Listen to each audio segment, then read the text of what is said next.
하버드가 10년간 500억을 쏟아붓고도 포기했던 아마존의 한 부족. 세계 최고의 언어학 천재들은 이 원시 언어는 문자로 만드는 것이 불가능합니다. 그리고 그들은 마지막 보고서를 남기고 철수했습니다. 하지만 정확히 3주 뒤 이 부족의 아이들이 자신들의 언어로 노래 가사를 쓰고 읽는 믿을 수 없는 영상이 전 세계를 발칵 뒤집어 놓았습니다. 그들을 구원한 것은 놀랍게도 한국에서 온 70대 노교수와 그가 들고 온 600년 전의 낡은 책 한 권이었습니다. 하버드의 최첨단 AI를 무릎 꿇린 세종대왕의 소름 돋는 지혜. 지금 바로 공개합니다. 저는 세계 최고의 대학에서 언어학을 가르치는 사람입니다. 평생 인류의 모든 소리를 정복 가능한 자료로 취급해왔습니다. 제게 언어란 감정의 영역이 아닌 분석하고 분류해야 할 하나의 거대한 수수께끼에 불과했습니다. 그런데 이곳 아마존의 깊은 숲속에서 저는 생애 처음으로 패배라는 낯선 단어를 마주하고 있었습니다. 제 연구실 화면에는 지난 10년간 모든 것을 쏟아부은 연구의 사형 선고가 떠 있었습니다. 논리적 모순 발견. 제가 개발한 인공지능 언어 분석 체계가 내뱉은 막대한 연구비가 허공으로 사라지는 순간의 기록이었습니다. 나지막히 탄식이 터져나왔습니다. 창밖은 온통 녹색의 세상이었습니다. 숨막히는 열기와 습기, 정체 모를 벌레들의 소음. 저는 이 녹색의 감옥에서 나비부족이라 불리는 원주민들의 말을 연구해왔습니다. 처음에 저는 자신만만했습니다. 글자가 없는 원시 부족의 언어 따위 제 경력에 화려한 훈장 하나를 더해줄 쉬운 과제라고 생각했으니까요. 제 목표는 간단했습니다. 그들의 소리를 서양의 글자로 완벽하게 표기하고 문법을 체계화해서 문명화된 글자를 선물하는 것. 그것은 제게 있어 일종의 베품이자 지식인의 의무였습니다. 하지만 10년이 지난 지금 저는 깨달았습니다. 제 이론이 틀린 것이 아니라 이 언어가 틀려먹었다는 것을요. 나비부족의 말은 기이했습니다. 같은 낱말이라도 말하는 사람과 상황, 감정에 따라 미세하게 발음이 달라졌고 그 미세한 차이가 뜻을 완전히 뒤바꿔버렸습니다. 마치 살아있는 생물처럼 꿈틀거렸습니다. 제 인공지능은 그 변화를 쫓아가지 못했습니다. 규칙을 입력하면 예외가 튀어나왔고 예외를 바로잡으면 체계 전체가 마비되었습니다. 저는 연구실을 나와 마을로 향했습니다. 흙과 나무로 엉성하게 지은 집들. 코를 찌르는 낯선 향신료 냄새. 제 눈에 비친 그 모든 것은 비효율과 비논리 그 자체였습니다. 저는 그들을 연구 대상으로만 봤을 뿐 단 한 번도 한 명의 인간으로 대한 적이 없었습니다. 마을 광장에는 부족 사람들이 모여 있었습니다. 제가 곧 중대한 발표를 할 것이라는 소식이 퍼져나간 모양이었습니다. 그들의 눈에는 제가 10년간 심어놓은 기대감이 서려 있었죠. 저는 추장과 어르신들 앞에 서서 아무런 감정도 실지 않은 목소리로 입을 열었습니다. 지난 10년간의 연구 결과를 발표하겠습니다. 모두가 숨을 죽였습니다. 저는 잠시 말을 멈췄다가 가장 차가운 문장을 내뱉었습니다. 결론부터 말씀드리자면 여러분의 말은 글자로 표기하는 것이 불가능합니다. 순간 광장에는 무거운 정적이 흘렀습니다. 저는 계속해서 말했습니다. 여러분의 말은 과학적인 소리 체계가 부족합니다. 발음의 일관성이 없고 문법 구조가 불규칙합니다. 이것은 언어라기보다는 감정적인 소리의 나열에 가깝습니다. 이것이 저희 연구팀의 최종 결론입니다. 저는 일부러 어려운 말을 섞어 썼습니다. 제 실패를 저의 책임이 아닌 그들의 원시성 탓으로 돌리기 위한 비겁한 방어 수단이었죠. 통역사가 힘겹게 제 말을 옮기자 사람들의 얼굴에서 기대감이 절망으로 바뀌어가는 것이 보였습니다. 바로 그때였습니다. 제 시선이 한 곳에 머문 것은 광장 한가운데 아이를 품에 안고 서 있던 젊은 어머니 야라였습니다. 지난 몇 년간 제게 자신들의 옛날 이야기를 가장 많이 들려주었던 여인이었죠. 그녀는 소리내어 울지 않았습니다. 그저 뺨을 타고 흐르는 눈물을 닦아낼 생각도 못한 채 텅 빈 눈으로 허공을 바라보고 있었습니다. 이제 내 아이는 할머니의 자장가를 영원히 들을 수 없겠구나. 야라가 나지막히 읊조리는 소리가 바람을 타고 제 귀에 희미하게 들려왔습니다. 그 순간 무언가 차가운 것이 제 심장을 찌르는 듯 했습니다. 제게 언어의 소멸이란 학술지에 기록될 한 줄의 문장에 불과했습니다. 하지만 야라의 눈물은 제게 말하고 있었습니다. 글자를 읽는다는 것은 한 세계가 무너지는 것이라고 말입니다. 저는 황급히 시선을 피했습니다. 그 눈물을 더는 마주할 자신이 없었습니다. 서둘러 발표를 마무리하고 연구실로 도망치듯 돌아왔습니다. 그리고는 본부에 보고했습니다. 표기 불가. 언어학적으로는 실패한 언어입니다. 더 이상의 투자는 무의미합니다. 전화를 끊는 순간 묘한 해방감이 밀려왔습니다. 이 지긋지긋한 곳에서 벗어날 수 있다는 안도감이었죠. 저는 스스로를 합리화했습니다. 제 이론은 완벽했고 제 분석 장비는 최첨단이었다. 단지 대상이 자격 미달이었을 뿐이라고요. 그날 밤 제 조수가 조심스럽게 말했습니다. 교수님, 세계교육기구에서 연락이 왔었다고 합니다. 저희 결과를 듣고 다른 전문가를 추천하고 싶다고. 저는 코웃음을 쳤습니다. 다른 전문가라니요? 누가 온들 제 결론을 반복하게 될 겁니다. 아닙니다. 그들이 추천한 사람은 한국의 학자라고 합니다. 이름이 이현우 박사라고 합니다. 한국이라니요? 저는 순간 제 귀를 의심했습니다. 언어학의 변방, 아시아의 작은 나라에서 대체 누가 온단 말입니까? 저는 실소하며 말했습니다. 재미있군요. 첨단 장비도 변변찮을 그곳의 늙은 학자가 펜과 종이로 무엇을 하겠다는 말입니까? 시간 낭비일 뿐입니다. 신경 끄십시오. 저는 그렇게 모든 것을 무시하려 했습니다. 하지만 눈을 감으면 자꾸만 야라의 텅 빈 눈동자와 그녀의 뺨을 타고 흐르던 눈물이 떠올랐습니다. 저의 패배가 아니라 저들 말의 운명일 뿐이라고 되뇌며 잠을 청했습니다. 저는 그때까지만 해도 전혀 몰랐습니다. 제가 실패한 언어라고 낙인 찍은 그곳으로 제가 비과학적이라 비웃은 나라에서 온 한 노학자가 조용히 향하고 있다는 것을 말입니다. 그리고 그 노학자의 낡은 가방 안에 저의 최첨단 인공지능이 풀지 못했던 수수께끼를 단번에 풀어버릴 위대한 비밀이 잠들어 있다는 것을 말입니다. 저의 패배 선언은 끝이 아니었습니다. 그것은 진짜 이야기의 시작을 알리는 서곡에 불과했습니다. 저희가 떠나기로 한 이틀째 되는 날, 강가에 작은 배 한 척이 도착했습니다. 저는 연구실 창가에서 무심하게 그 광경을 내려다보았습니다. 세계교육기구에서 보냈다는 그 사람이 도착한 모양이었습니다. 제 예상 그대로였습니다. 낡은 조끼에 챙이 넓은 모자를 눌러 쓴 동양인 노인이었습니다. 그의 손에는 첨단 기록장치 대신 손때 묻은 가방 하나만 들려 있었습니다. 저는 헛웃음을 터뜨렸습니다. 저 모습은 학자라기보다 은퇴 후 홀로 여행에 나선 나그네에 가까웠습니다. 그의 이름은 이현우라고 했습니다. 저는 철수 절차를 알리기 위해 마지못해 그를 만나야만 했습니다. 그의 첫 인상은 물처럼 밋밋했습니다. 악수를 하는 손에는 힘이 없었고 말투는 조용했습니다. 그는 제 연구실을 가득 채운 거대한 계산기들과 분석 장치들에는 눈길조차 주지 않았습니다. 제 조수가 의례적인 인사를 건네자 이현우 선생은 손을 저으며 그의 말을 막았습니다. 아닙니다. 쌓아두신 자료는 나중에 보겠습니다. 우선은 사람들을 만나고 싶습니다. 저는 어이가 없었습니다. 10년간 막대한 돈을 들여 구축한 기록들을 눈앞에 두고 사람을 만나겠다고 말하다니요. 학문을 하는 사람의 기본 자세가 되어 있지 않았습니다. 제가 끼어들었습니다. 선생님, 감상에 젖을 시간이 없습니다. 이 연구는 이미 실패로 결론났고 핵심은 이 말의 비논리적인 구조에 있습니다. 제가 정리한 보고서를 먼저 읽어보시는 게 순서일 겁니다. 그는 제 눈을 조용히 바라보았습니다. 그의 눈빛은 깊고 고요해서 순간 제 오만함이 바닥을 드러내는 듯한 착각이 들 정도였습니다. 보고서는 오는 길에 이미 다 읽었습니다. 아주 논리적이더군요. 하지만 저는 교수님의 결론이 아닌 그 결론의 시작점을 보고 싶습니다. 아이들은 보통 어디서 노는지요? 아이들이라니요? 저는 할 말을 잃었습니다. 말의 연구가 왜 아이들에게서 시작된단 말입니까? 언어는 어른들의 표준적인 발화에서부터 분석하는 것이 기본 중의 기본이었습니다. 저는 그를 한심하다는 듯 쳐다보며 강가 쪽을 손으로 가리켰습니다. 그는 가볍게 고개를 숙여 보이고는 정말로 아이들이 뛰노는 강가를 향해 혼자 걸어갔습니다. 그날 이후 기묘한 광경이 펼쳐졌습니다. 이현우 선생은 단 한 번도 저희 연구실에 들어오지 않았습니다. 그는 매일 아침 해가 뜨면 강가로 나가 커다란 바위 위에 하루 종일 앉아 있었습니다.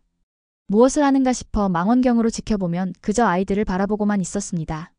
물장구를 치고 노래를 부르고 소리를 지르며 노는 아이들을 말입니다. 그는 대화를 청하지도 소리를 녹음하지도 그 어떤 자료 수집 활동도 하지 않았습니다. 그저 낡은 그림 공책에 간간히 무언가를 그릴 뿐이었습니다. 정신이 나간 게 틀림없습니다. 저는 조수에게 쏘아붙였습니다. 저게 지금 뭐 하는 짓입니까? 우리를 모욕하려고 저런 사람을 보낸 게 분명합니다. 저것은 학문이 아니라 시간 낭비입니다. 조수는 아무 말도 하지 못했습니다. 하지만 며칠이 지나자 이상한 변화가 생기기 시작했습니다. 처음에는 낯선 노인을 경계하던 아이들이 아무것도 요구하지 않고 그저 미소만 지으며 앉아있는 그에게 호기심을 보이기 시작한 것입니다. 아이들은 그의 주변에 모여들었고 자신들의 놀이에 그를 끼워주기까지 했습니다.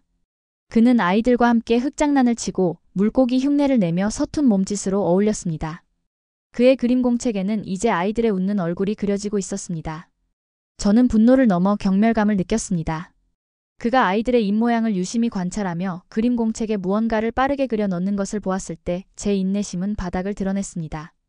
저는 직접 그에게 가서 이 무의미한 놀이를 끝내야겠다고 마음먹었습니다.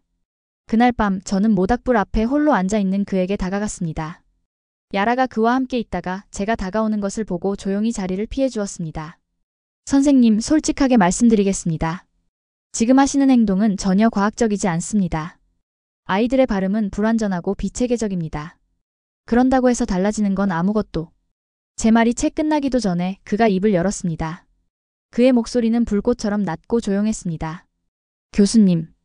교수님은 당신의 말을, 당신 어머니의 목소리를 기억하십니까? 갑작스러운 질문에 저는 당황했습니다. 그게 무슨 상관입니까? 물론 기억하지만 저는 기억하지 못합니다. 그의 고백은 충격적이었습니다. 그는 타오르는 불꽃을 바라보며 아주 먼 곳의 이야기를 꺼내기 시작했습니다. 저는 큰 전쟁 때 북쪽에서 남쪽으로 피난을 왔습니다. 그때 제 나이가 고작 5살이었죠. 아수라장 속에서 그만 부모님의 손을 놓치고 말았습니다. 운 좋게 살아남았지만 그날의 충격으로 저는 모든 것을 잃었습니다. 부모님의 얼굴도, 고향의 모습도, 심지어는 제가 쓰던 말까지도요. 저는 숨을 죽였습니다. 그의 이야기는 제가 평생을 바쳐 연구해온 학문의 범주를 벗어난 한 인간의 영혼에 관한 이야기였습니다. 제 고향의 사투리는 지금 제가 쓰는 말과 억양이 많이 다릅니다. 하지만 지금의 저는 완벽한 서울말을 씁니다. 고향의 억양은 단 한마디도 기억해내지 못합니다. 평생을 우리말을 연구했지만 정작 제 어머니가 저를 부르던 그 따뜻한 목소리의 울림을 저는 영원히 잃어버렸습니다. 그의 눈가가 붉게 물들어 있었습니다. 그래서 저는 압니다, 교수님. 글자를 읽는다는 것이 어떤 의미인지. 그것은 단순히 소통수단을 잃는 게 아닙니다. 자신의 뿌리를, 영혼의 절반을 도려내는 것과 같은 고통입니다. 제가 오늘 야라 씨에게 이 이야기를 해주었더니 그녀가 울더군요. 그리고 처음으로 제게 마음을 열어주었습니다. 저는 아무 말도 할 수 없었습니다. 저는 야라를 그저 음성자료를 제공하는 정보원으로 취급했습니다. 하지만 이 노학자는 그녀의 상처 속에서 자신의 상실을 보았고 그 아픔에 공감함으로써 그녀의 영혼과 연결된 것이었습니다. 제가 10년간 쌓아 올린 자료가 얻지 못한 것을 그는 단 하루 만에 얻어낸 것이었습니다. 제가 아이들의 입을 들여다보는 이유가 궁금하십니까? 그가 저를 돌아보며 물었습니다. 저는 그들의 머릿속에 있는 규칙을 찾는 게 아닙니다. 저는 그들의 몸이 기억하는 소리의 원리를 찾고 있는 겁니다. 바람 소리를 낼 때의 혀의 위치, 강물 소리를 흉내낼 때의 목구멍의 울림. 모든 소리는 몸에서 시작됩니다. 글자 역시 거기서 시작되어야만 합니다. 그것이 600년 전 저희 백성들에게 글자를 만들어주신 위대한 임금님의 방식이었습니다. 그의 마지막 말은 제 머리를 큰 망치로 내리치는 듯한 충격을 주었습니다. 글자를 몸에서 찾는다고요? 소리의 원리를? 그것은 제가 평생을 배워온 서양 학문의 어떤 이론에도 존재하지 않는 완전히 새로운 접근법이었습니다. 비과학적이라고 비웃었던 그의 행동 하나하나가 사실은 제가 이해하지 못하는 거대한 철학 위에서 움직이고 있었던 것입니다. 다음 날 저는 멀리서 그의 탐구를 계속 지켜보았습니다. 그는 더는 혼자가 아니었습니다. 야라를 비롯한 마을의 젊은 어머니들이 아이들을 데리고 그의 곁에 모여들었습니다. 그는 아이들에게 물었습니다. 나비가 날갯짓하는 소리는 어떻게 내니? 아이들은 입술을 파르르 떨며 소리를 냈고 그는 그 입술 모양을 그림 공책에 그렸습니다. 저는 망원경으로 그의 그림 공책을 확대해 보았습니다. 그곳에는 서양의 글자도 그 어떤 알려진 문자도 아닌 기이한 그림 같은 기호들이 채워지고 있었습니다. 나비의 날갯짓을 닮은 기호, 강물의 흐름을 닮은 곡선. 그것은 혼돈처럼 보였지만 저는 그 안에서 어떤 일관된 체계가 꿈틀거리고 있음을 본능적으로 느꼈습니다. 그 순간 이현우 선생이 고개를 들어 저를 바라보았습니다. 수백 걸음의 거리를 뛰어넘어 그의 시선이 정확히 제 망원경과 마주쳤습니다. 그리고 그는 희미하게 미소 지었습니다. 그것은 승리자의 미소도 조롱의 미소도 아니었습니다. 모든 것을 이해하고 모든 것을 넘어선 사람의 평온한 미소였습니다. 저는 온몸에 소름이 돋는 것을 느끼며 망원경에서 눈을 뗐습니다. 심장이 거세게 뛰고 있었습니다. 저 노인은 알고 있습니다. 제가 10년간 찾아 헤맨 그 답을 그는 이미 알고 있습니다. 저의 패배는 이들의 말이 미개해서가 아니었습니다. 그것은 처음부터 모든 답을 가지고 있었던 사람을 보지 못했던 저 자신의 패배였던 것입니다. 시간이 흐를수록 제 마음속에서는 오만함 대신 기묘한 불안감이 자라나기 시작했습니다. 이현우 선생의 그림 공책은 하루가 다르게 채워져 나갔습니다. 멀리서 망원경으로 훔쳐본 그 기호들은 더 이상 의미 없는 낙서가 아니었습니다. 저는 그 안에서 일종의 규칙, 즉 문법의 씨앗이 자라나고 있음을 어렴풋이 알아차릴 수 있었습니다. 소리의 기본 단위로 보이는 형태가 결합하여 하나의 글자를 이루고 그것이 낱말이 되는 과정. 그것은 제가 10년간 추구했으나 끝내 도달하지 못했던 바로 그 체계였습니다. 그의 방식은 제 학문적 믿음을 정면으로 거스르는 것이었습니다. 그는 자료를 수집하고 분석하여 규칙을 뽑아내는 대신 사람의 마음과 자연의 모습 속에서 규칙을 발견하고 있었습니다. 만약 그가 성공한다면 그것은 제 10년의 세월과 막대한 연구비가 완벽한 헛수고였음을, 아니, 제 학문 인생 전체가 방향을 잘못 든 것임을 증명하는 셈이었습니다. 저는 그 가능성을 인정할 수 없었습니다. 그것은 제 존재 자체를 부정하는 일이었으니까요. 결정적인 사건은 저희가 떠나기로 약속했던 마지막 날의 새벽에 터졌습니다. 마을이 갑자기 소란스러워졌습니다. 부족의 정신적 기둥이자 그들의 모든 역사와 신화를 기억하는 유일한 분이었던 최고령 어르신 타우가 쓰러진 것이었습니다. 며칠째 위독했던 그의 상태가 급격히 나빠진 것이죠. 저는 그 소식에 본능적으로 사진기를 챙겨 마을로 달려갔습니다.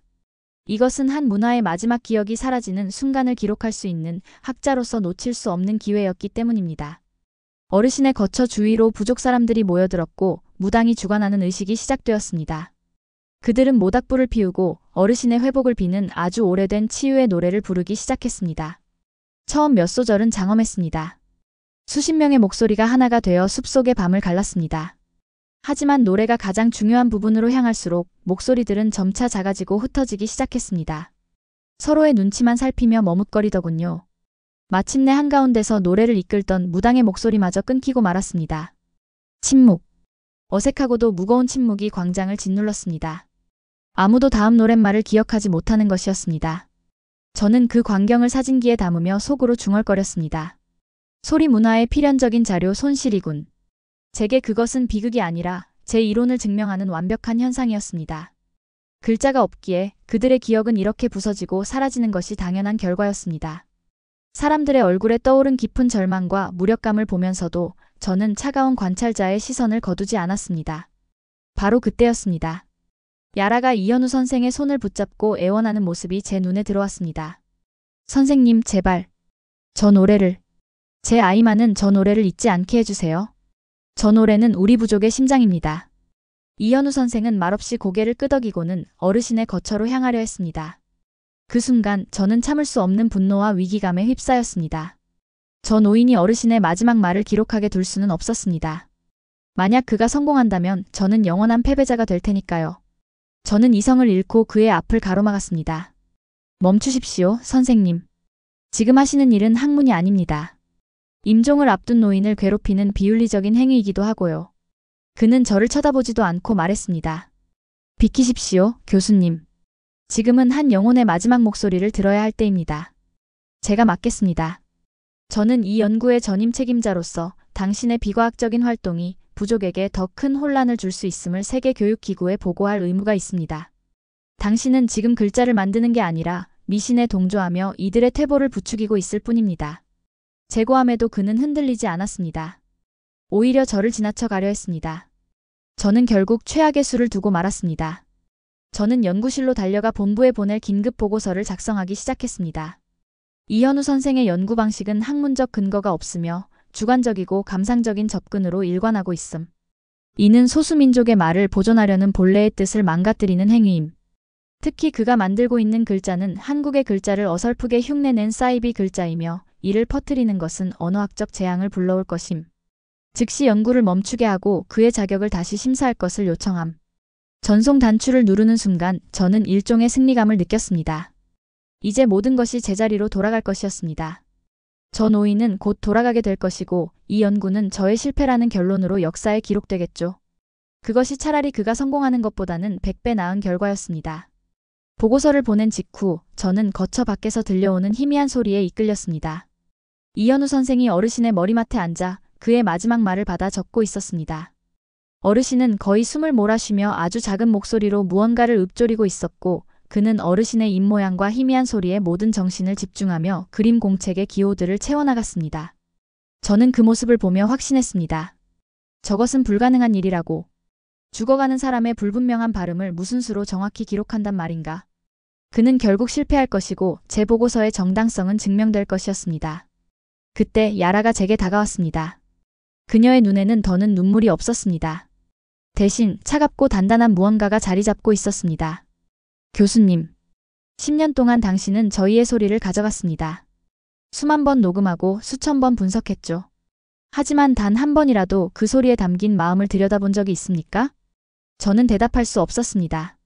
당신에게 저희의 노래는 분석해야 할 자료였겠지만 저희에게는 할머니의 숨결이고 어머니의 심장입니다. 당신의 과학이 저희의 심장을 살릴 수 있습니까? 야라, 그건 감정적인. 그 감정이 저희의 역사이고 전부입니다. 그녀의 목소리가 처음으로 날카롭게 울렸습니다.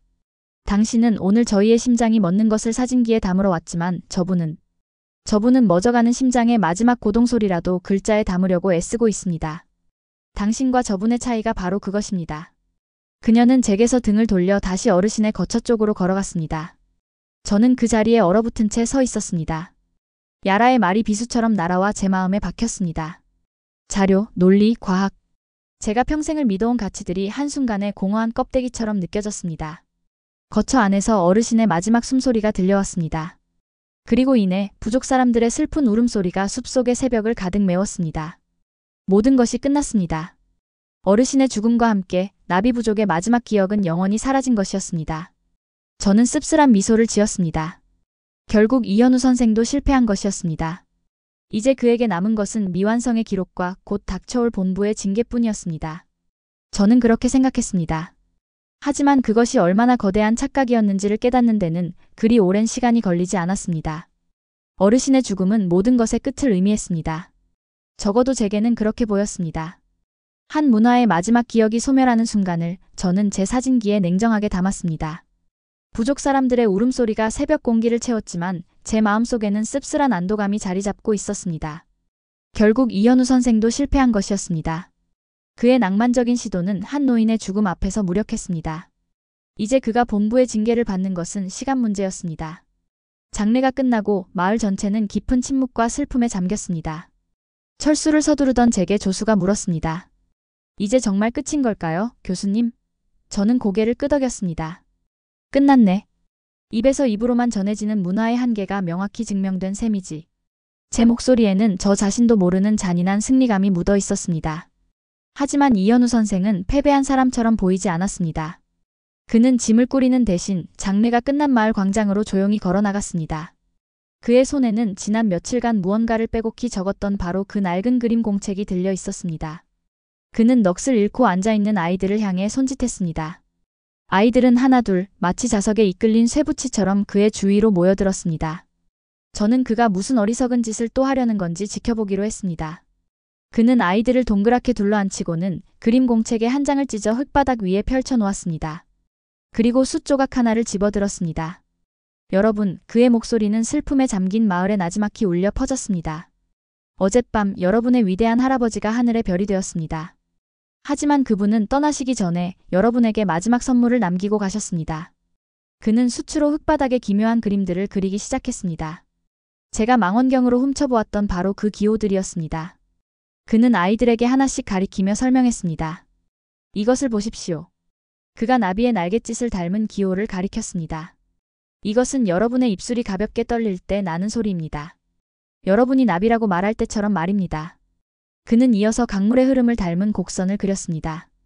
이것은 여러분의 혀가 입천장을 부드럽게 쓸어 올릴 때 나는 소리입니다. 강이라고 말할 때의 바로 그 움직임입니다. 저는 순간 숨을 멈췄습니다. 그는 지금 글자를 가르치는 것이 아니었습니다. 그는 아이들에게 너희의 몸이 이미 알고 있는 소리를 확인시켜주고 있었습니다. 그는 아이들의 말을 외부에서 분석한 것이 아니라 그들의 몸 안에서 발견한 것입니다. 저는 이 글자를 만든 것이 아닙니다. 이 선생의 목소리는 확신에 차 있었습니다. 이것은 여러분의 몸속에, 여러분의 강과 숲 속에, 그리고 여러분의 노래 속에 이미 있던 글자입니다. 저는 그저 그것을 찾아냈을 뿐입니다. 600년 전 백성들의 말이 글자와 달라 고통받는 것을 안타깝게 여긴 저희의 위대한 임금님께서 바로 이 방법으로 글자를 만드셨습니다. 모든 사람이 배우기 쉽도록 하늘과 땅과 사람의 모양을 본떠서 말입니다. 그의 말이 끝나자 기적과 같은 일이 벌어졌습니다. 가장 나이가 어린 한 아이가 야라의 딸이었습니다. 주저하며 숫조각을 집어들었습니다. 그리고 이 선생이 그렸던 나비 모양의 기호를 흉내내어 흙바닥에 그렸습니다.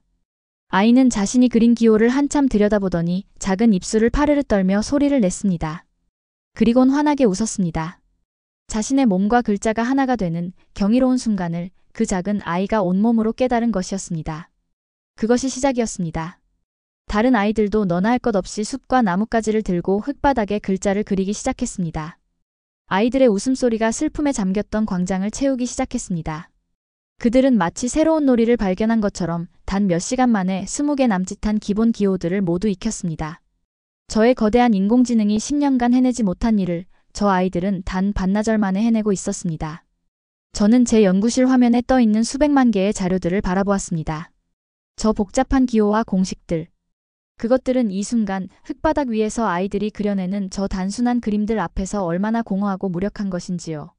그리고 마침내 제 심장을 멎게 하는 장면이 펼쳐졌습니다. 야라의 딸이 엄마에게 달려가 손을 이끌었습니다.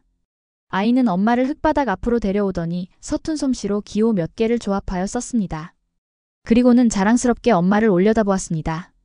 야라는 흙바닥에 쓰인 글씨를 한참 동안 내려다보았습니다. 그녀의 눈동자가 세차게 흔들렸습니다. 그녀는 무릎을 꿇고 앉아 손가락으로 그 글자들을 조심스럽게 쓸어보았습니다.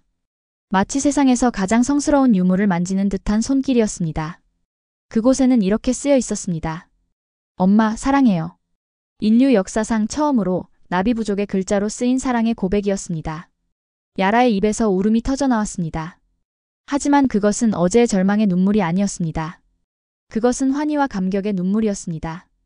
그녀는 흙바닥에 쓰인 글자를 끌어안고 오열했습니다. 자신의 딸이 이제는 사라질 뻔했던 자신들의 말로 영원히 지워지지 않을 마음을 전한 것입니다. 그 광경을 보던 모든 부족 사람들이 함께 울기 시작했습니다.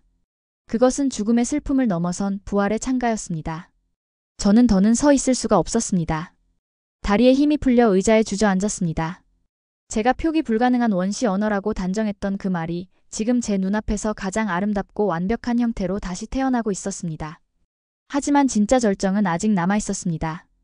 이현우 선생은 울고 있는 야라에게 다가가 그의 낡은 그림 공책을 건넸습니다. 야라씨, 이것을 받으십시오. 어젯밤 타우 어르신께서 제게 남겨주신 마지막 선물입니다. 야라가 떨리는 손으로 그림 공책을 펼쳤습니다. 그곳에는 이현우 선생이 밤새도록 받아 적은 기호들이 빼곡하게 채워져 있었습니다. 그것은 바로 어젯밤 중간에 끊기고 말았던 부족의 치유의 노래의 완전한 노랫말이었습니다. 어르신은 마지막 순간까지 이 노래를 잊지 않으셨습니다.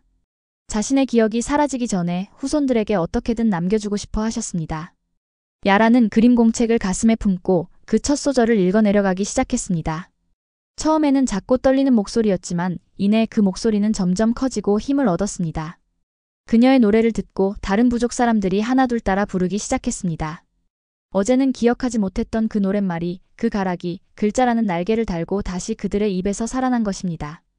수천 년의 지혜가 담긴 강물처럼 치유의 노래는 다시 한번 아마존의 숲을 가득 메웠습니다. 그것은 죽은 자를 위한 노래가 아니었습니다. 그것은 살아남은 자들을 위한, 그리고 앞으로 태어날 모든 아이들을 위한 희망의 노래였습니다. 저는 그 노래를 들으며 제 통신 장비를 열었습니다. 본부에서 보낸 답신이 도착해 있었습니다. 제 보고서에 대한 회신이었습니다. 저는 떨리는 손으로 내용을 확인했습니다. 그 내용은 제 예상을 완벽하게 빗나갔습니다. 교수님, 충격적인 보고에 감사드립니다. 하지만 저희는 방금 이현우 선생으로부터 더 충격적인 중간 보고를 받았습니다. 그가 임금의 방식이라 이름 붙인 이 새로운 접근법은 인류의 언어 보존 역사의 새로운 장을 열게 될 것입니다. 즉시 당신의 철수 계획을 멈추고 이 기적의 과정을 현장에서 면밀히 기록하여 보고해 주시기 바랍니다. 이것은 한 연구의 실패가 아니라 인류 전체의 위대한 성공입니다. 통신기기가 손에서 미끄러져 떨어졌습니다. 저는 창밖을 바라보았습니다.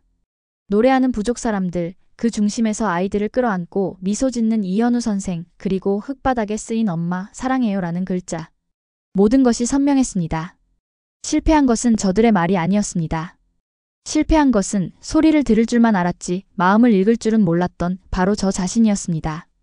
저는 그 순간 제 평생이 오답이었음을 깨달았습니다. 어르신을 떠나보낸 슬픔의 밤이 지나고 기적과 함께 아침이 밝았습니다.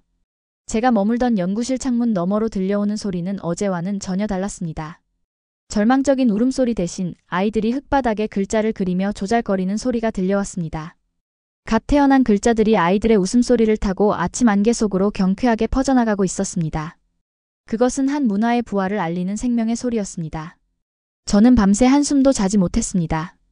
제 평생의 학문이, 제가 쌓아 올린 지식의 탑이 하룻밤 사이에 모래성처럼 느껴졌습니다. 저는 더는 이곳에 머물 자격이 없었습니다. 저의 과학은 답을 주지 못했고 저의 논리는 마음을 얻지 못했습니다. 저는 패배했습니다.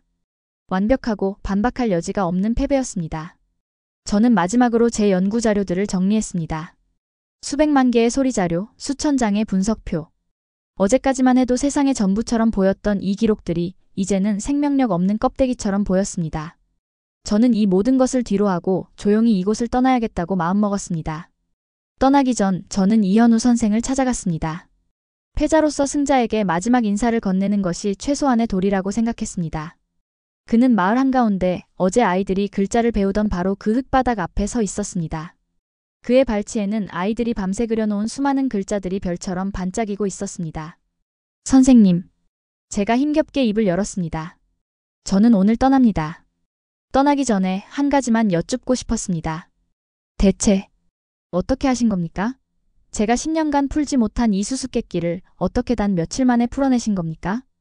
그는 저를 돌아보지 않고 아이들이 그려놓은 글자들을 사랑스러운 눈길로 바라보며 말했습니다.